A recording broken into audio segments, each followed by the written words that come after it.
ಹಳ್ಳಿಯ ಮೇಷ್ಟ್ರುಗಳೇ ಕನ್ನಡದ ಸಾಹಿತ್ಯವನ್ನು ಬಹುರೂಪವಾಗಿ ಅಥವಾ ಬಹುವಾಗಿ ಪ್ರೇರೇಪಿಸಿದ ಹಾಗಿದೆ. ನಾನು ಹಳ್ಳಿಯವ, ಅನಂತ ಹಳ್ಳಿಯವ.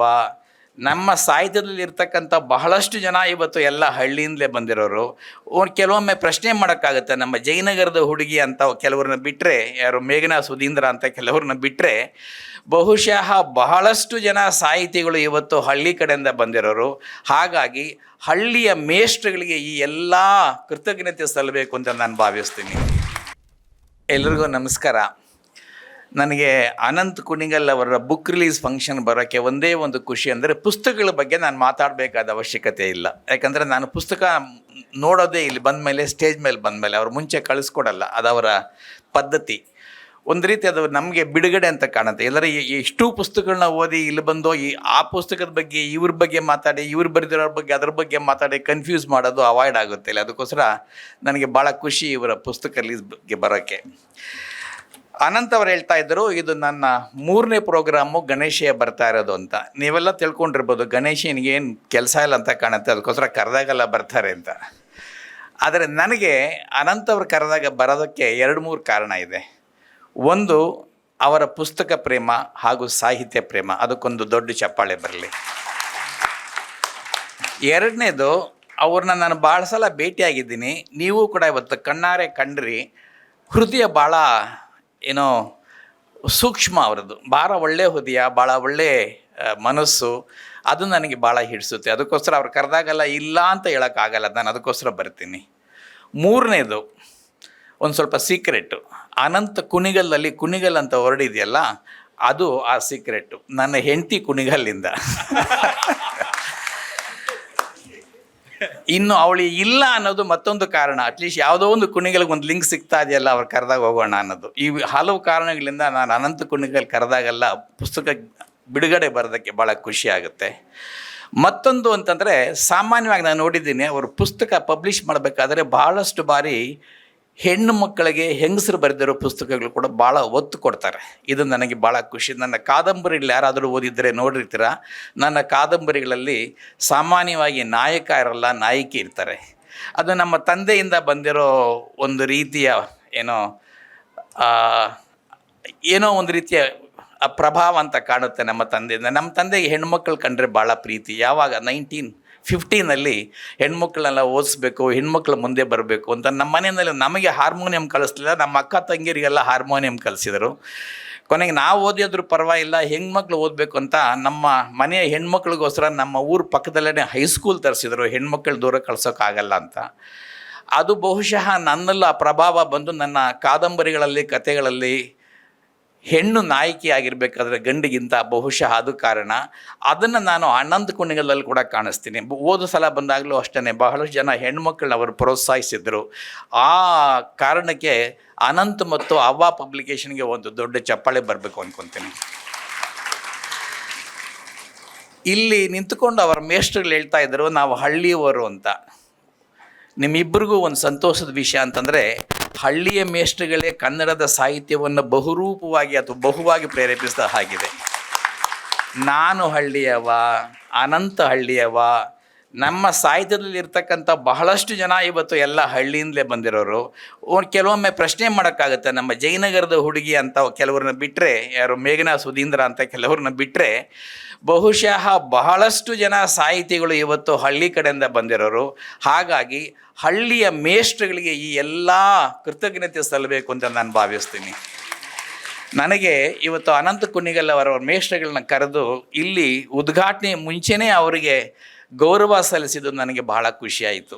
ಯಾಕೆಂದರೆ ನನ್ನ ಜೀವನದಲ್ಲಿ ನಮ್ಮ ತಂದೆಯಷ್ಟೇ ಪ್ರಭಾವ ನನಗೆ ಬೀರಿದವರು ನಮ್ಮ ಒಬ್ಬ ಹೈಸ್ಕೂಲ್ ಮೇಷ್ಟ್ರು.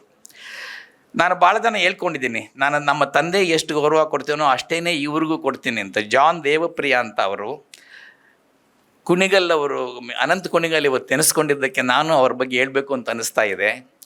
ಹೈಸ್ಕೂಲಲ್ಲಿ ನಮಗೆ ಒಂದೇ ಒಂದು ರೂಮು, ಅದರಲ್ಲೇ 8ನೇ ಕ್ಲಾಸ್ ಆಗಬೇಕು, ಅದರಲ್ಲೇ 9ನೇ ಕ್ಲಾಸು, ಅದರಲ್ಲೇ SSL.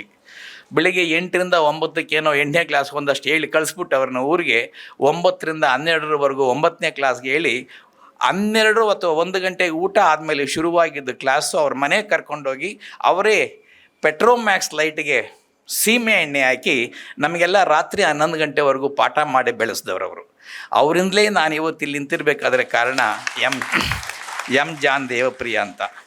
ಬಹಳ ದಿವಸಗಳಾದಮೇಲೆ ನಾನು ಹೆಬ್ಬಾಳದಲ್ಲಿರಬೇಕಾದ್ರೆ ನಮ್ಮ ಕಾಲೇಜಲ್ಲಿ PhD ಮಾಡ್ತಿರ್ಬೇಕಾದ್ರೆ ಒಂದು ಸಣ್ಣ ಹೋಟೆಲ್ಲು, ಆ ಹೋಟ್ಲ್ ಪಕ್ಕದಲ್ಲಿ ಒಂದು ಸಿಗರೇಟ್ ಅಂಗಡಿ, ಆ ಸಿಗರೇಟ್ ಅಂಗಡಿಯಲ್ಲಿ ಕೂತ್ಕೊಂಡು ಸಿಗರೇಟ್ ಸೇರ್ತಾಯಿದ್ರು.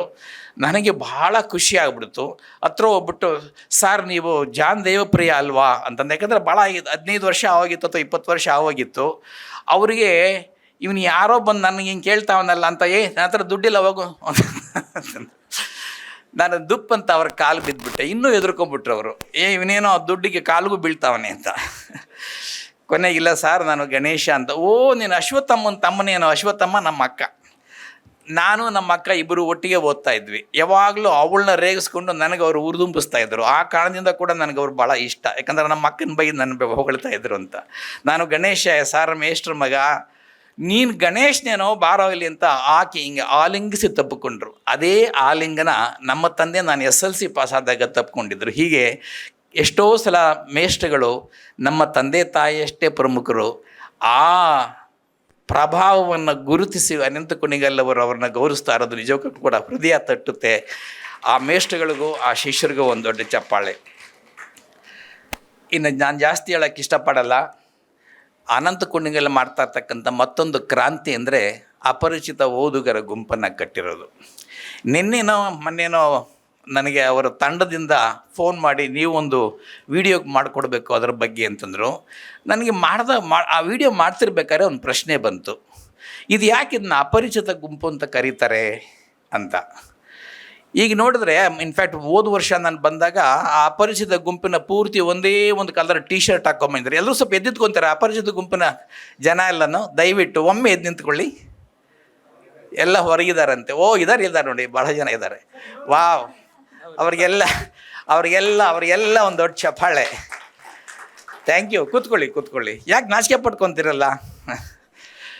ನನಗೆ ಯಾಕೆ ಅವ್ರನ್ನ ಎಬ್ಬಿಸಿದೆ ಅಂದರೆ, ಸಲ ಬಂದಾಗ ಅವರು ಒಂದೇ ಥರ T-ಶರ್ಟ್ ಹಾಕ್ಕೊಂಬಂದಿದ್ರು. ಅದು ನನ್ನ ತಲೆಯಲ್ಲಿ ಇತ್ತು. ಇವತ್ತು ಅವ್ರನ್ನ ಅಪರಿಚಿತ ಓದುಗರು ಅಂತ ಯಾಕೆ ಹೇಳೋಕ್ಕೆ ಸಾಧ್ಯ? ಅವರೆಲ್ಲ ಪರಿಚಿತರಾಗ್ಬಿಟ್ಟಿದಾರಲ್ಲ. ಆಮೇಲೆ ಅನ್ನಿಸ್ತು ನನಗೆ, ಬಹುಶಃ ಈ ಅಪರಿಚಿತ ಗುಂಪನ್ನು ಪ್ರಾರಂಭ ಮಾಡಿದಾಗ ಅನಂತ ಕುಣಿಗಲ್ ಅವರ ಎದೆಯಲ್ಲಿದ್ದ ಅಳುಕು, ಯಾರು ಬರ್ತಾರೋ ಯಾರಿಲ್ವೋ ಎಲ್ಲ ಅಪರಿಚಿತರಾಗಿ ಬೆಳೆಯೋಣ ಅನ್ನೋ ಒಂದು ಅಳುಕಿನಿಂದ ಬಹುಶಃ ಅಪರಿಚಿತ ಅಂತ ಕೊಟ್ಟಿರುತ್ತೆ ಕಾಣುತ್ತೆ. ಇವತ್ತು ಅಪರಿಚಿತರಿದ್ದರೆ ಅದರಲ್ಲಿ ಕೇವಲ ಕೆಲವರಷ್ಟೇ ಹೊರತು ಎಲ್ಲರೂ ಪರಿಚಿತರೇ ಆಗಿಬಿಟ್ಟಿದ್ದಾರೆ. ಅದಕ್ಕೋಸ್ಕರ ನನಗನ್ಸುತ್ತೆ ಇದನ್ನು ಅಪರಿಚಿತ ಗುಂಪು ಅನ್ನೋದಕ್ಕಿಂತ ಅಪಾರ ಚಿತ್ತ ಓದುವ ಗುಂಪು ಅಂತ ಅಂದರೆ ಗೊತ್ತೇನೋ ಅಂತ.